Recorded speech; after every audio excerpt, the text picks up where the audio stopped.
ದೇವರನ್ನು ನಡೆಸುವ ದೇವರು ನೀನೊಬ್ಬನೇ ಅಪ್ಪ. ನೀನು ಸರ್ವಶಕ್ತನಪ್ಪ, ಸರ್ವೋತ್ತಮನಾದ ದೇವರಪ್ಪ. ಎಲ್ಲವನ್ನ ಅರಿತಿರುವ ದೇವರು ನೀನೊಬ್ಬನೇ ಏಸಪ್ಪ. ಮನುಷ್ಯನ ಹೃದಯವನ್ನೆಲ್ಲ ಧಾರಾಳವನ್ನು ಅರಿತಿರುವ ದೇವರು ನೀನೊಬ್ಬನೇ ಕರ್ತನೆ. ನಿನಗೆ ಮರೆಯಾಗಿ ಒಂದೂ ಇಲ್ಲ ದೇವರೇ. ನಿನ್ನ ಬೆಳಕಿಗೆ ಪ್ರಕಾಶಕ್ಕೆ ಬಾರದು ಒಂದೂ ಇಲ್ಲ ಕರ್ತನೆ. ಅಪ್ಪ, ನಿನ್ನ ಕಣ್ಣುಗಳು ಆಕಾಶದಿಂದ ಭೂಮಿಯನ್ನೇ ನೋಡುವುದಕ್ಕಾಗಿ ಸ್ತೋತ್ರಪ್ಪ. ಈ ಸಬ್ಬದಿನದಲ್ಲಿ ನಿನ್ನ ಪಾದ ಸಮ್ಮುಖದಲ್ಲಿ ಕೂಡಿ ಬಂದು ನಿನ್ನ ಆದರದಲ್ಲಿ ಕೂಡಿ ಬಂದು ಕರ್ತನೆ ಪ್ರಾರ್ಥಿಸುವಂತೆ ಆರಾಧಿಸುವಂತೆ ಕೊಡಲ್ಪಟ್ಟಂತೆ ಒಳ್ಳೆ ಕೃಪೆಗಾಗಿ ಸ್ತೋತ್ರ ಮಾಡ್ತಿರ್ತಾರೆ. ಈ ಸಮಯದಲ್ಲಿ ನಾವು ಪ್ರಾರ್ಥನೆ ಮಾಡಿಕೊಳ್ಳುವಂತವರಾಗೋಣ. ದೇವರು ಇದುವರೆಗೂ ನಮ್ಮ ಆರಾಧನೆ ನಡೆಸಿದಂತ ಕೃಪೆಗಾಗಿ ದೇವರಿಗೆ ಸ್ತೋತ್ರ ಮಾಡುತ್ತಾ ಥ್ಯಾಂಕ್ಸ್ ಹೇಳುತ್ತಾ ಒಂದನೇ ಎಲ್ಲ ವಾಕ್ಯದ ಸಂಗಡ ಪ್ರಾರ್ಥನೆ, ಕಾಣಿಕೆ, ವಿಜ್ಞಾಪನೆ, ಸಾಕ್ಷಿ ವಿಜ್ಞಾಪನೆ, ಅದೇ ರೀತಿಯಾಗಿ ನಮ್ಮಲ್ಲಿ ಸಿದ್ಧವಾಗಿರುವಂತ ಕರ್ತನೆ ಮೆಚ್ಚಿಗಾಗಿ ಕೂಡಿ ಬಂದಿರುವುದು ಎಲ್ಲ ದೇವ ಮಕ್ಕಳ ನೆನೆಸುತ್ತ ಚಿಕ್ಕವರು ಮೊದಲುಗೊಂಡು ದೊಡ್ಡವರು ಪರ್ಯಾಂತರ ಎಲ್ಲರ ಸಂಗಡ ದೇವರಾತ್ಮನು ವಾಸವಾಗಲಿ. ಬಂದವರು ಬಂದ ಹಾಗೆ ಹೋಗದೆ ದೈಹಿಕವಾದ ಜ್ಞಾನವನ್ನು, ಆತ್ಮಿಕವಾದ ಬಲವನ್ನು, ಪರಿಶುದ್ಧಾತ್ಮನ ಪ್ರಸನ್ನತೆ, ಸಾನ್ನಿಧ್ಯವನ್ನು, ಸಮಾಧಾನವನ್ನು ಹೊಂದಿಕೊಂಡು ಹೋಗುವಂತೆ ಇದರಿಂದ ವಾಕ್ಯ ಸಂಗಡ ದೇವರಾತ್ಮನ ಮಾತನಾಡಲಿರುವುದಾಗಿ ಎಲ್ಲವನ್ನ ಕರ್ತನ ನಮಗೆ ಸಮರ್ಪಿಸಿಕೊಳ್ಳೋಣ. ಈ ಸಮಯದಲ್ಲಿ ನಮ್ಮ ಮಧ್ಯಸ್ಥಿಕೆ ಪ್ರಾರ್ಥನೆಯನ್ನು ಪ್ರಾರ್ಥಿಸುವಂತವರ ದೇವರ ಪ್ರಾರ್ಥನೆ ಕೇಳಿದಕ್ಕಾಗಿ, ನಮ್ಮ ಆರಾಧನೆ ದೇವರು ಸ್ವೀಕರಿಸಿದಕ್ಕಾಗಿ ನಮ್ಮೆರಡು ಕರಗಳಲ್ಲಿ ದೇವರಿಗೆ ಸ್ತೋತ್ರ ಮಾಡುವಂತರಾಗೋಣ.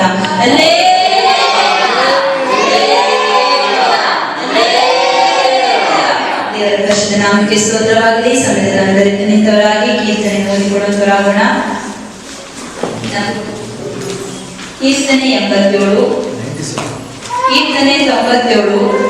ಮಧ್ಯದಲ್ಲಿ ಕಾಂತನ ಮುಂದೆ ಬಂದು ದೇವರ ವಾಕ್ಯವನ್ನು ಹೇಳಿಕೊಡ್ತಾರೆ.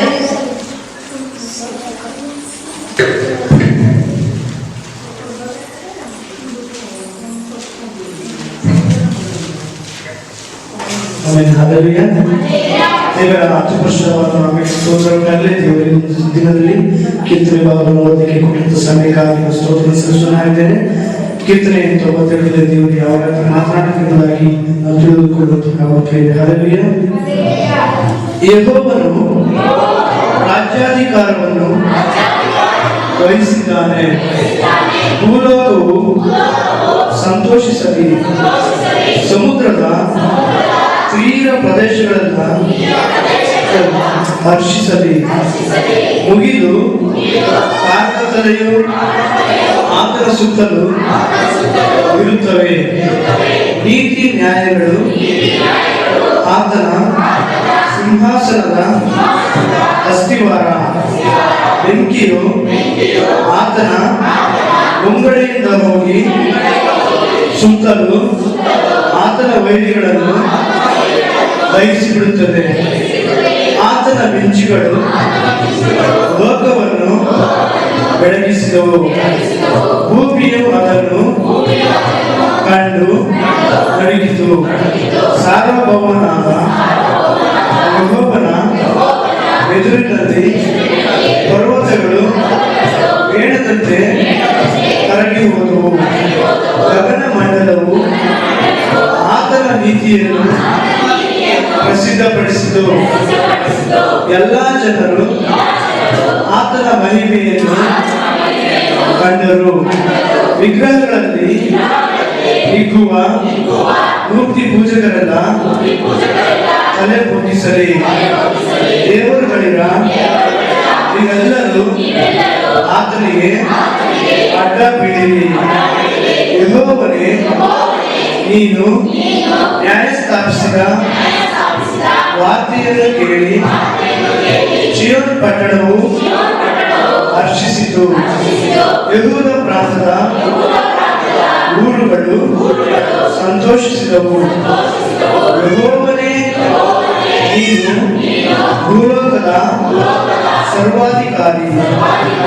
ಎಲ್ಲ ದೇವರುಗಳಲ್ಲಿ ಮಹೋನ್ನತನು ನೀನೇ. ಯೆಹೋವನನ್ನು ಪ್ರೀತಿಸುವವರೇ, ಕೆಟ್ಟತನವನ್ನು ಹಾಗೆ ಮಾಡಿರಿ.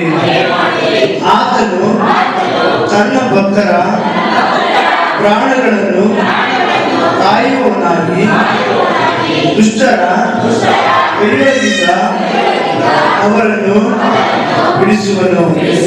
ನೀತಿವಂತರಿಗೋಸ್ಕರ ಪ್ರಕಾಶವು ಯಥಾರ್ಥ ಹೃದಯದವರಿಗೆ ಸಂತೋಷವು